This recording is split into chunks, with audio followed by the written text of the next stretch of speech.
The Galactic War Council. The story opens in the Grand War Chamber of the Galactic Federation, where representatives from 12 alien species gather around a massive holographic display showing the war-torn Nexus system. The room buzzes with tension as Admiral Korth, a towering reptilian Vexion with scales that shimmer under the artificial lights, addresses the Council.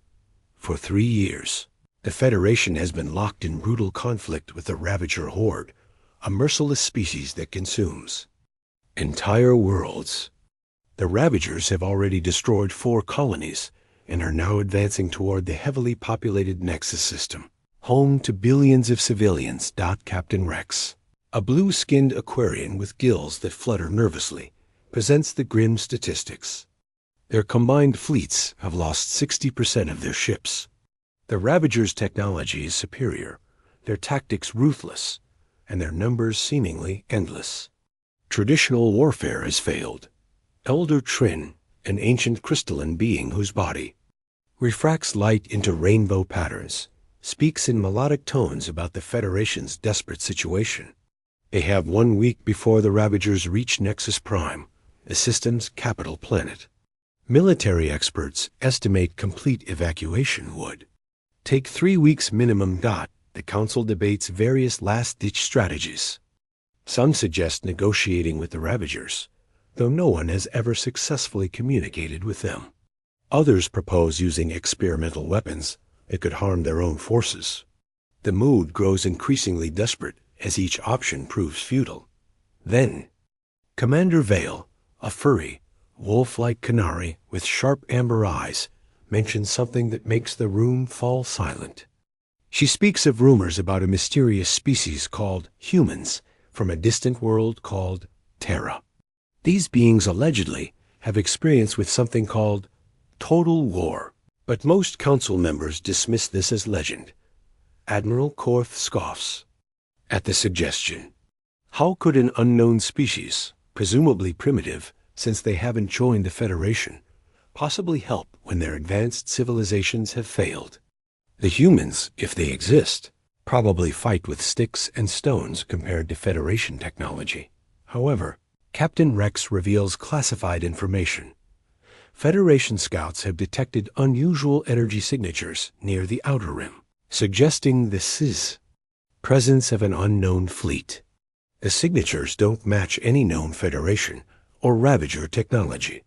Intelligence reports suggest these mysterious ships are heading toward the Nexus system. The Council faces a difficult choice.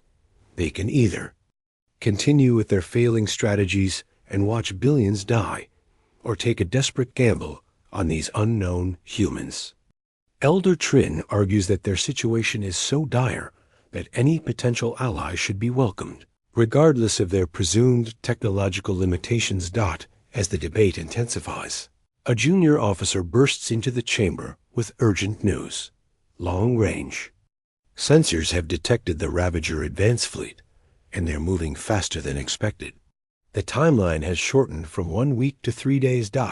In the chaos that follows, Admiral Korth makes a command decision. He orders Captain Rex to take a small diplomatic vessel and attempt contact with the unknown human fleet.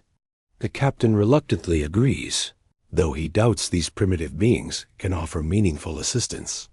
The part ends with Captain Rex's ship, the Harmony, departing the War Council station. As they travel toward the outer rim, Rex and his crew discuss what they might encounter.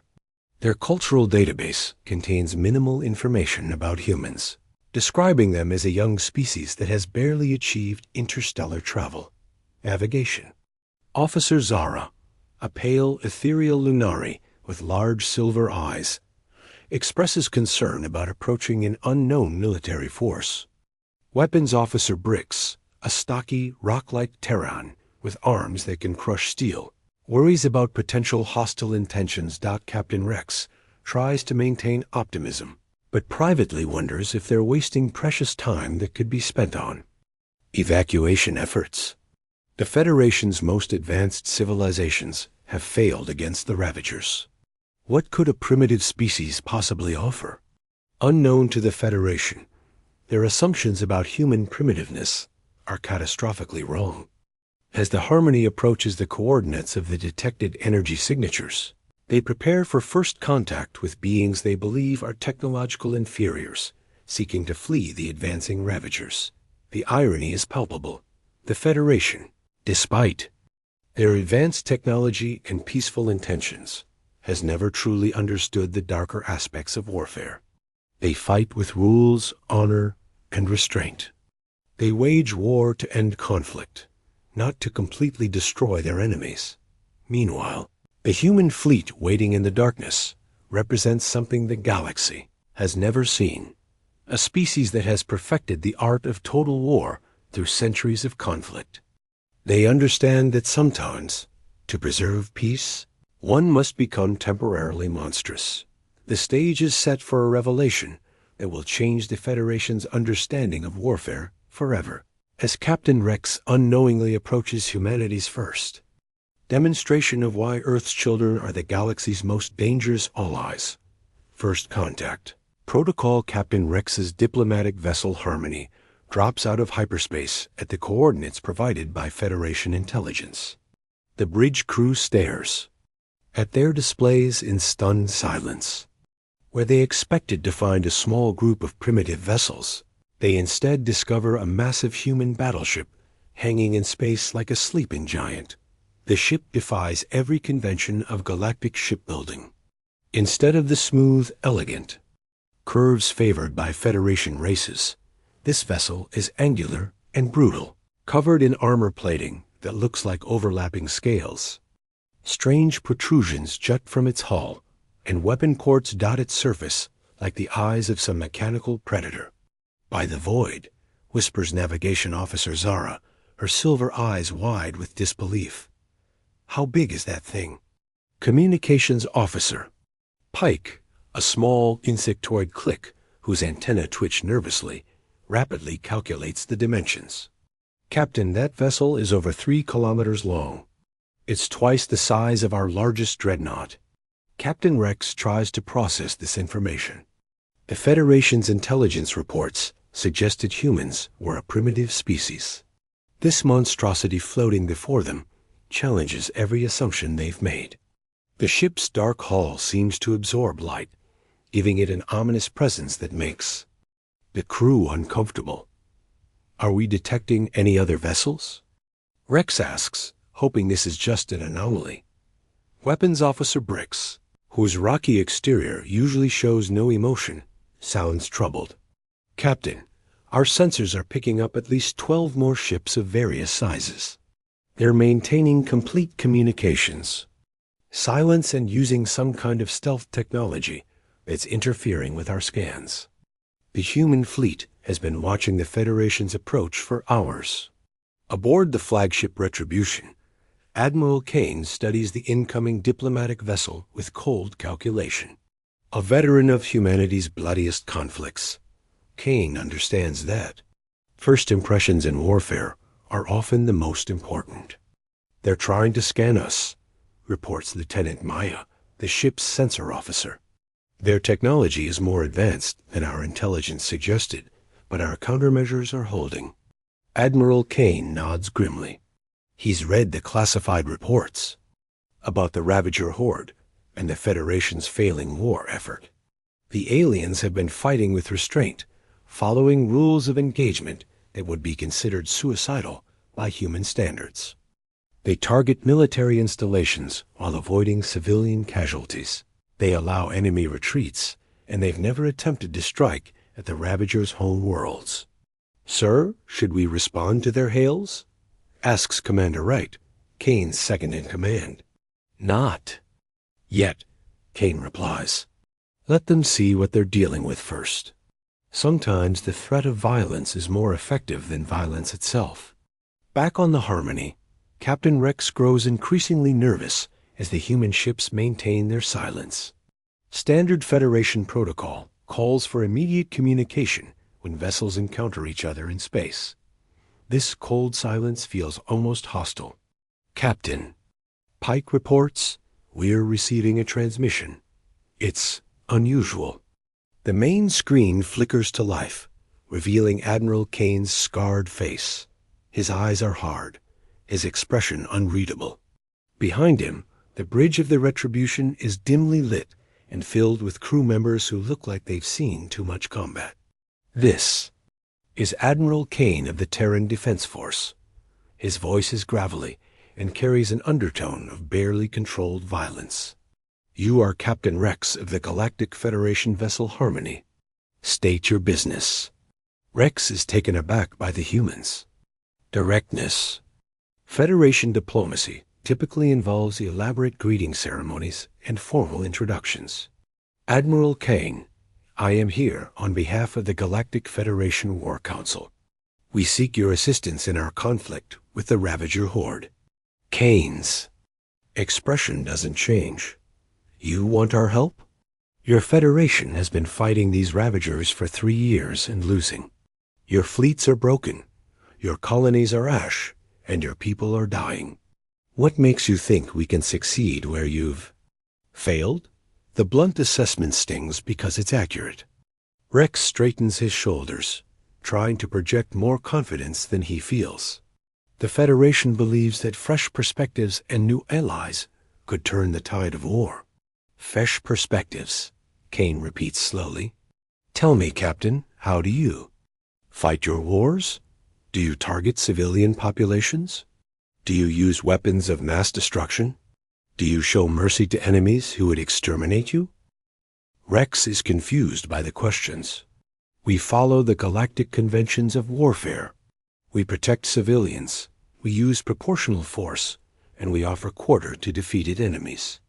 These are the foundations of civilized conflict. Admiral Kane's smile is cold and predatory. Civilized conflict. That's your problem right there. You're fighting a war of extermination with the rules of a sporting match. The human admiral leans forward, his scarred face filling the screen. The Ravagers don't follow your conventions, Captain. They don't care about your rules. They understand only one language, absolute destruction. And fortunately for you, we humans are fluent in that language. The transmission ends abruptly, leaving the Federation crew in stunned silence. They've just encountered something their peaceful civilization has never produced. Warriors who understand that sometimes, to preserve civilization, one must temporarily abandon it. The human way of war 2 hours after the initial contact, Admiral. Kane finally agrees to meet with Captain Rex aboard the Harmony. The human admiral arrives with a small security detail, and the Federation crew is immediately struck by their appearance. These aren't the primitive beings they expected, but hardened soldiers who move with lethal precision. Kane himself is an imposing figure, tall and broad-shouldered, with scars crossing his weathered face. His uniform is practical rather than decorative, and he carries himself with the confidence of someone who has seen victory and defeat in equal measure. His escorts are equally intimidating, their eyes constantly scanning for threats. In the Harmony's conference room, Captain Rex attempts to begin formal diplomatic procedures, but Kane cuts him off. Save the ceremony, Captain. Your people are dying while we talk. Show me what you're facing. Rex activates the holographic display, showing the Federation's tactical situation. The Ravager fleet appears as red dots advancing toward the Nexus system, while scattered blue dots represent the remaining Federation forces. The display clearly shows the Federation's desperate position. 12 billion civilians on Nexus Prime, Rex explains. Our evacuation ships can move maybe 4 billion before the Ravagers arrive. The rest ... He doesn't finish the sentence. Kane studies the display with professional interest. What's your current strategy? We're planning a defensive action at the Nexus Gateway, the main hyperspace entry point, Rex replies. If we can hold them there for even a few days, we might evacuate more civilians. A suicide mission, Kane states flatly. You'll lose what's left of your fleet, and by maybe 6 hours. The Ravagers will scatter your formation and proceed to the planet. Rex's crew exchanges uncomfortable glances. The human's assessment is brutally accurate, But Federation Command has no alternatives. We have to try, Rex says quietly. We can't abandon those people. Kane nods approvingly. That's admirable. But there's a better way. He manipulates the holographic display, highlighting the Ravager fleet formation. You've been fighting defensively. For 3 years. Always reacting, never taking the initiative. That's why you're losing. What do you suggest? Asks Commander Vale, who has joined the meeting via secure transmission. Kane's smile is predatory. We end this war. Not by stopping the Ravagers, but by destroying them completely. Every ship, every base, every world that supports them. Total war, Captain. The kind your civilized minds can't comprehend. The Federation officers are horrified. Elder Trin's voice comes through the communication system, tinged with disbelief. You're talking about genocide, the complete destruction of an entire species. I'm talking about survival, Kane replies coldly. The Ravagers have made their choice. They've decided to be a threat to all life in this galaxy. We're simply accepting their terms and finishing what they started. Captain Rex struggles to understand, but there must be non-combatants among them. Civilians, families. Kane's expression hardens. Tell me, Captain, have you ever seen a Ravager civilian? Have you ever detected schools, hospitals, or kindergartens? On their worlds? They're a species that has weaponized its entire society. Every Ravager is a potential threat. Lieutenant Maya, monitoring the conversation from the Retribution, provides additional intelligence. Our deep space reconnaissance has identified the Ravager home system. 17 worlds, each one a military installation. No civilian infrastructure. No cities. No evidence of a non-military population. The revelation shocks the Federation officers. They've been assuming the Ravagers have a normal society with civilians to protect, but the evidence suggests otherwise. The Ravagers appear to be a species that has entirely dedicated itself to warfare and conquest. Even if that's true, Rex argues, surely there must be a way to negotiate, to find a peaceful solution. Kane activates his personal datapad, showing recordings of previous Federation attempts at communication with the Ravagers. Every diplomatic mission has ended in the complete destruction of the Federation vessels. The Ravagers have never responded to any overture except with violence. Your people have tried peace for 3 years, Kane says. The Ravagers' response has been to kill 12 billion of your civilians and destroy 4 of your worlds. At what point do you accept that some enemies cannot be reasoned with? Commander Wright, observing from the Retribution, adds context.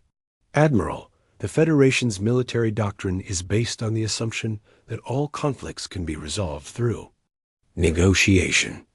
They've never encountered a species that views existence as a zero-sum game. Kane turns back to the Federation officers. Humanity learned a hard lesson in our early history. Sometimes, to preserve peace, you must be willing to wage war so terrible that your enemies prefer death to continuing the conflict. We call it peace through superior firepower. The human admiral stands, his decision made. Captain Rex, you have a choice. You can continue fighting your civilized war and watch your people die, or you can let us show you how to end this threat forever. The Federation officers realize they're at a crossroads.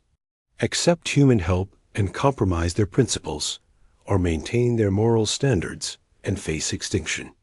The choice will define not just the outcome of the war, but the future of galactic civilization. A demonstration after hours of tense negotiation. The Federation War Council reaches a desperate decision. They will allow the humans to demonstrate their capabilities, but with strict conditions. The target must be a purely military installation with no possibility of civilian casualties. Admiral, Kane accepts their terms with grim satisfaction. Very well. We'll show you how humans wage war. But once you see what we're capable of, there's no going back. Your people will have to decide if they can live with what victory actually costs. The combined fleet approaches the outer reaches, where Federation intelligence has identified a massive Ravager supply depot. The installation is built into a large asteroid, defended by a squadron of Ravager warships and protected by an energy shield that has resisted all previous Federation attacks. Captain Rex watches from the Harmony as the human fleet deploys. The site is unlike anything in Federation military doctrine. Instead of the orderly formations preferred by galactic civilizations, the human ships move in complex, seemingly chaotic patterns that make them nearly impossible to target. There, formation looks random, observes Navigation Officer Zara, but there's a mathematical precision to it. Each ship is positioned to provide overlapping fields of fire while maintaining maximum mobility. The Ravager defenders react immediately to the approaching threat. Their ships emerge from behind the asteroid, weapons charging. The Federation officers expect the humans to halt and attempt communication as per galactic convention. Instead, the human fleet accelerates. "By the void," whispers Weapons Officer Brix. "They're not even trying to negotiate." Admiral Kane's voice cuts through the communication channel. "All ships weapons free. Target priority, shield generators. Command vessels, supply infrastructure. No survivors." The human attack begins with a precision that shocks the Federation observers. Unlike the energy weapons favored by galactic civilizations, human ships unleash a devastating barrage of kinetic projectiles, plasma charges, and exotic weapons that seem to tear holes in space itself. The Ravager ships, confident in their superior technology, charge forward to meet the human fleet. They've defeated Federation forces countless times using the same tactics. But the humans don't fight like the Federation. They don't maintain formation. They don't follow predictable patterns. And they don't show mercy. Lieutenant Maya, coordinating the attack from the Retribution, calls out targets with mechanical precision. Hostile cruiser, bearing 27 Mark IV. Firing solution locked. The human response is immediate and overwhelming. 3 different ships target the single Ravager vessel, hitting it from multiple angles simultaneously. The alien ship's shields fail almost instantly, and the follow-up barrage tears it apart in seconds. They're using concentrated fire, Captain Rex realizes. Instead of spreading their attacks across multiple targets, they're focusing all there. Firepower on one ship at a time. The tactic is devastatingly effective. The Ravagers, accustomed to fighting opponents who distribute their fire evenly, find themselves unable to adapt. One by one, their ships are isolated and destroyed with ruthless efficiency. But the real shock comes when the humans target the asteroid base itself. Federation weapons have been trying to penetrate the installation's shields for months without success. The human approach is different and terrifying. Deploying quantum torpedoes, announces Commander Wright. Target, shield generator array. The weapons that emerge from the human ships are unlike anything in the Federation arsenal. They seem to bend space around them, creating gravitational anomalies that tear at the fabric of reality itself. When they impact the Ravager shields, the results are catastrophic. The energy barrier that has protected the base for years simply ceases to exist. The quantum torpedoes don't just penetrate the shields, they unravel them at the molecular level, leaving the installation completely defenseless. "Impossible," breathes Elder Trin through the communication system. "How did they develop such weapons?" Kane's response is chilling. "When survival is at stake, Captain, you learn to break the rules of physics itself. These weapons are just the beginning. The destruction of the base is swift and total. Human gunships swarm through the breached defenses, their weapons systematically, destroying every piece of equipment, every storage facility, every potential threat. Nothing is left intact. The Federation officers watch in stunned silence as the humans complete their work. The entire operation, from first contact to total destruction, takes less than 30 minutes. The Ravager force that had resisted Federation attacks for months is completely annihilated. Target neutralized, Kane reports. No enemy survivors. No intact infrastructure. No remaining threat potential. Captain Rex struggles to process what he's witnessed. The humans haven't just won a battle.